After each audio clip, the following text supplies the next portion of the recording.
We're back. I got my Schwarzenegger glasses on today. I'll be back. Oh, wow. Those are the ugliest freaking glasses I've ever seen. Well, they hide your ugly face, so that works. They're dirty. I think they're Tumbleweed, our traffic guys' glasses. We are Andy Woods from 97.5 WCOS. The guy up to my right, Greg Hood of Mazda of Columbia, owner of Mazda of Columbia.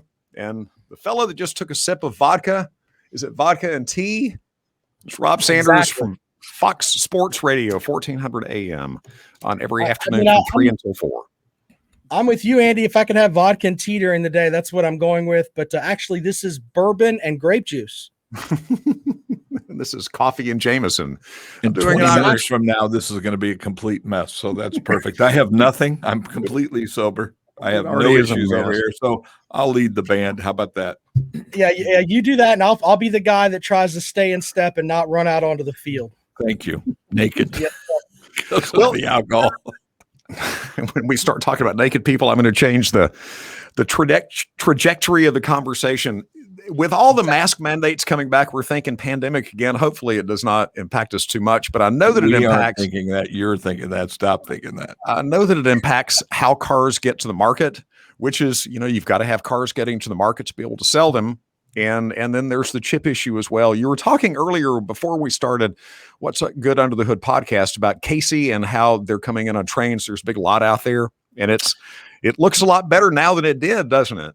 Well, yeah, it really had thinned out. I live down that. I take that exit to go home, and there's a big switching yard for the railroad, and they also unload the cars off the train out there. It's kind of a holding yard for them. I think Chevrolet, Ford, maybe Honda. There's a few different manufacturers that utilize this area, and for one, it had been super thin, but now it's really, really full. But the dealers aren't seeing the cars on the lot. My cars at Mazda, they come out of Jacksonville. So that's a whole nother issue of the way that's working. But we can visibly see that here in the Columbia area, that the swell of cars that are coming in. And what we're hearing is that, especially in, Ford and Chevy's case, that they're trying to push the cars farther along or closer to the dealerships and then have them add the final chips they need. So the cars will still operate, but usually it's like the chip that goes in the remote that opens the door, does automatic start or whatever it is you want to do. Those are what they're trying to limit that to.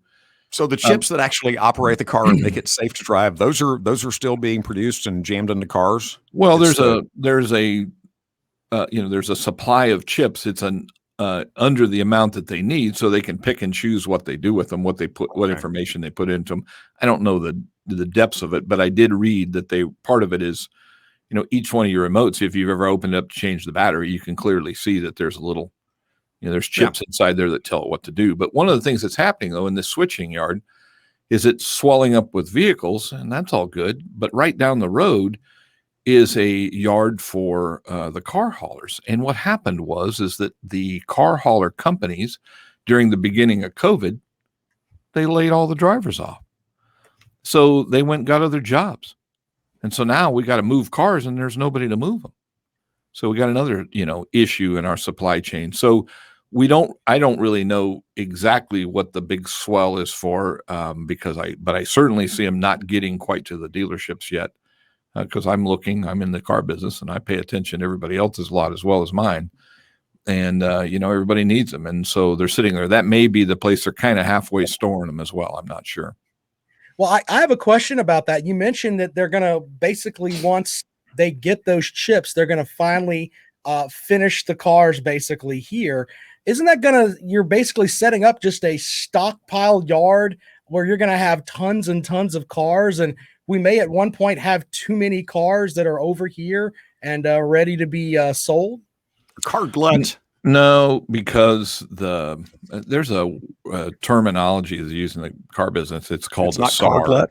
It's not car glut. Car glut with an S. That's you. You both drive a Honda. I still am sickened by all that. We have to fix that.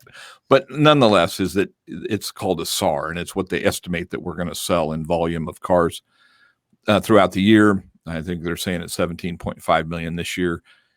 So everybody's a little deficient. We may not meet that number just because of supply, but the demand is there for that amount. So they can dictate or they can predict based upon demand and what they see. So the demand on the new car side is still pretty high. Cars have an attrition rate. Normally they wear out, or they wreck, or they do whatever, or people change their mind on what they want to drive. And so that's what drives all the different pieces of the market. Financing will do it, that kind of stuff, as well as low rates, make people make decisions. But as far as there being a glut, I really don't see that happening. I think that, we've still got another 5 or 6 months at least of this kind of stuff going on with shortage chips, just based upon what I'm hearing and reading and their information the manufacturers are giving us. With that, we have more demand than we have cars currently. So to answer that question, no. So if the demand is up and the supply is low, that means the price of the cars are going up? A little bit. Yeah, it is some of that. I mean, there's certain cars that the price is higher just because they're an in-demand vehicle.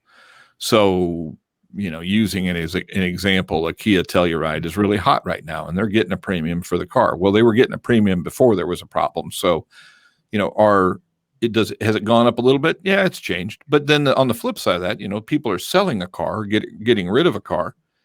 And in that, they're getting more money for their car too. So it's offsetting the difference between the two. So it's not a bad thing. But with that, though, if you're somebody that you're in the market for a car now, and obviously, as you were saying, different things can determine that. I mean, I know when I bought my last car, it's because some idiot T-boned my last car. So I had to have a car, and it was just one of those things. But if you're in the market for a car right now, is it better to go after a used car or a new car? That's a tough question, because it really boils down to your individual needs. But I would say this: if you're looking for a 1-year-old used car, I'd probably try and find a new one, because it generally will be so close in price that you're going to end up in a better deal. If you're looking for a 4 or 5-year-old car because you're trying to get the price down where you don't have a big payment and all that stuff, well, then, you definitely would stick with a used car. There's a better used car supply in terms of just variant of models to choose from right now. Even though we still have a deficiency in used, there's still a lot more variables out there in what you want to buy. So if there's a particular car you really want, hey, I want a CX-5 Grand Touring, there's probably more used ones on the market than there are new. So what happened to your car? What happened to your car, Rob? I don't remember knowing that you got T-boned. Yeah, this is like about 4 or 5 years ago. I was down near the Oliver Gospel Mission, and a van just spat out and just T-boned my car. Are you having lunch? No, I was actually.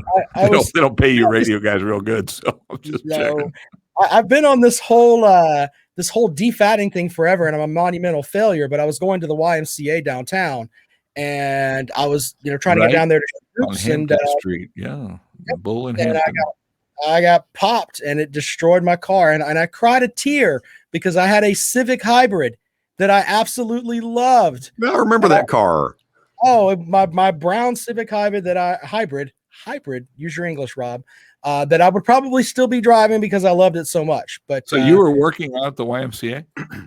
Yes, sir, I was. Okay. So I lived at 1401 Hampton when I came back here from Florida to buy this dealership. I was having a house built, so I got an apartment downtown. And I could say, honestly, I went to the gym every day. It was in the parking lot. It's right around. It's right around the corner. My car, when I pulled up, I was pulling up to the wall that has the mural on the back side of the YMCA building. So I can truly say I went to the gym. I don't have much to show for it, but I was living the dream. Yeah, I mean, eventually when I get old, I want to move downtown and just live downtown. That way I can walk to the Y and etc. But the whole thing with the children is they like yards and things like that. So we got right. What do you consider old age enough to move downtown? I was there, Yeah, but you were come on now. We're not. See, Andy, you trying to put me in the trick bag, sir. I'm not going to have. Because Hood is older than both of us put together. That is very unfortunate, isn't it? When I got to Andy Wood's age, that I might move downtown. That might happen. I don't know. We'll see. How old are you, Andy? I'm 56. Yeah. I'm 96. Exactly. I look good for 96, but what the heck? 13 in your brain. Hey, Yeah, speaking of things that are happening in town, the redo of the Mazda of Columbia dealership, we were talking on our commercial that runs on stations at the iHeart group around here. You guys are moving here before too long. You're moving into a temporary location, and then you're redoing the big location, which is going to be massive. Yeah, originally the Volkswagen and the Mazda dealership were owned by the same people, and so the service department was shared. So that was the first issue. And the other thing is the building's, I don't know, 34 years old or something, so it's pretty tired. And what we wanted to do is remodel that to the new Mazda standards and then put a service department in that's attached to our building that's not, 300 feet down the parking lot, which really is not a very good thing to do. They should be connected. There's better communication between employees, service people and salespeople to make sure our customers are being taken care of. And we faced a lot of those problems being that disconnected. So this is a worthwhile investment. It's a big investment, but it's worthwhile. But what we did was we bought the building that was on the corner of Greystone and Broad River. And it was the old Heilig Myers furniture store. And then Ray, who owned Volkswagen and Mazda years ago, WRAY was the last name. He had that building. He bought it and kind of used it for vehicle storage, I think his personal vehicles and that kind of stuff, and never really did anything with it. But we have slightly remodeled the inside of it. It's fully conditioned now. It's a really huge space. It's 22,000 square feet, so it's a half an acre under roof. So I can put comfortably in there 65 cars plus my staff. And then we'll have some parking lot to utilize too for display. But we're going to move, our sales operation over there temporarily while they're going to fence off and then tear down our existing showroom, and then rebuild that. And when that's done, the new car sales part will move back into that building, but used car and certified cars will stay on the other location because there's a street that splits us that kind of veers off from Broad River, but it's just across the street. So that should serve us well, give us plenty of space. We'll have a lot of room to operate. So people who use that corner dealership that you're going to occupy soon to cut that stoplight corner, not much anymore. They do. And, that is going to be a huge disappointment to them because there actually will be activity and cars and stuff in there. So cutting through, they stop. I've seen people camp overnight there. That parking lot has been empty for so many years that it's been utilized for everything. So some of the people in the town's habits are going to have to change slightly. Damn it, I'm sure they'll cut through it. Spot. I'm upset. You're taking away my spot where I camp. Yeah, it's a great place to camp. Let me tell you. Season. I'm upset about that, sir. Yeah, you can do your tailgating. Rob's there KOA. Still. Yeah, exactly. It doesn't get any better than that. It'll be $49 a night from now on. I'm going to be getting a little revenue from you, Rob. I'm just going to go sleep in Andy's bathroom. Hey, we have bathrooms. They're very nice. Very nice. And I have new vending machines too. We're really excited about that. I got 3 of them. One of them will actually have food in it for you, Andy. Like sandwiches and stuff? Exactly. See, I'll come have a sandwich. Absolutely. We're going all the way. Get yourself a soda. Andy's never ate bread. Andy needs to stop lying. Of the 3 of us here, which one looks like they've actually eaten a sandwich in their lifetime and who hasn't? I'm going with the guy on the bottom here. He's never tasted bread or fine quiche. I never think forward to it. But Andy likes cats, so he may do Fancy Feast or Little Friskies. I'm not sure which one. Dude, I did eat cat food one time. I was working Radio Columbus, Georgia, and I had this contest. And it was, what's Andy eating? And I would bring in food, and I was always honest, and I actually ate what I said I was eating, gave hints out, and people had to guess what I was eating, and the person who guessed it right got a prize, like an album or concert tickets or whatever. I had absolutely no food in my house one day, and I was leaving for work. I thought, what the hell am I going to use? Grabbed a can of cat food, the stinky food, and actually ate a forkful on the air. The lady came up who guessed it. And she said, you made me throw up in my mouth when you did that because you actually ate it. And I did. Well, don't eat cat food out of the mouth. No, I didn't, but it was close. I was live, so I couldn't really barf. But yeah. Yeah, I'm planning for my retirement. I'm stockpiling some Fancy Feast. I don't make it a habit. Make sure you get the seafood flavor. I got salmon. Go for the salmon. Mm. Are y'all really going to? Is it really going to be? Go ahead and ask your question, sir. Is it really going to be food and sandwiches and stuff like that? In the vending machine? Yeah. Yeah. Yeah, I'm going all in. Because I have so much room, I have so much square footage, I can put in whatever kind of machine I want. And I was thinking of you. We have a cat food vending machine, and then we have sandwiches for Rob and myself. Then we have the fattening stuff that's next to it. So candy bars and chips and all that kind of stuff. And we'll have then a soda machine. We may have 4. Fellas, I just got an email. We got to wrap up. Yeah. Well, no, I was going to ask before we got out of here, since we're having all these vending machines, I'd like to request a fine cooler with some some taps and maybe a Jägermeister machine. I've always wanted one of those. With the Jaeger bottle upside down being chilled on the way out. Yeah, I'm with that. The question is, it all is dictated by how many vehicles you buy per day, sir. We'll accommodate your needs. Fair enough. It's what's good under the hood. Thank you, gentlemen. This has been fun. We'll be back for another episode. And what we're going to talk about, we have no idea yet. We'll find out before we do it, though.